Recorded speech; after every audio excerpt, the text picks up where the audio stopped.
push that rock with Simpson math. Let's talk about the behavior of functions. So here we have a function, and it's clearly increasing until this point. Let's call this point A. And then it's decreasing to this point on the x-axis. We'll call it B. And then it's increasing thereafter. Now, if the function is increasing, well, then the derivative is a positive up until this point. So as long as this function's increasing, we know the derivative should be positive. So it's positive until A. Then on the other side of A, the function is decreasing, so the derivative must be negative for a while. But at B, the function has a flat tangent. It turns to a zero slope. So this must bend back up here and come back to zero. So it must come back to zero. So notice I'm sketching the derivative based off the behavior of the function. And then the function increases. So I know the derivative must be positive, and it's getting steeper and steeper. So therefore the derivative must be getting greater and greater.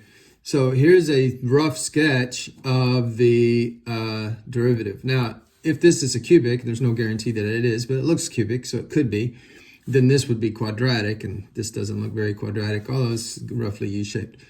But the point here is not about the power rule, going from cubic to down to a squared second degree polynomial. The point here is wherever the function is increasing, we know the derivative must be positive because the derivative reflects the slope, and an increasing function has positive slopes.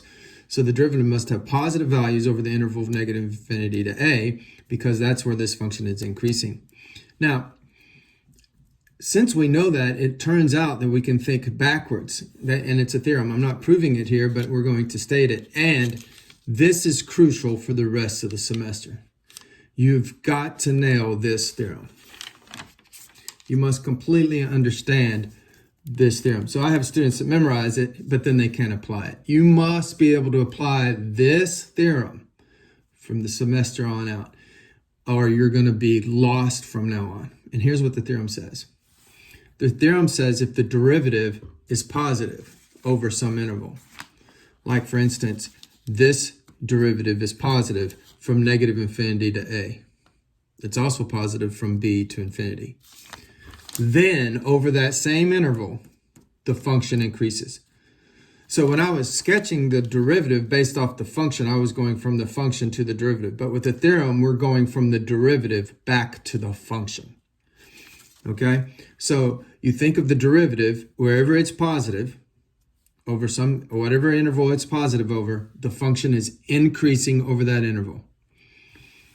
Likewise, wherever the derivative is negative, over whatever interval the derivative is negative, the function decreases over that interval.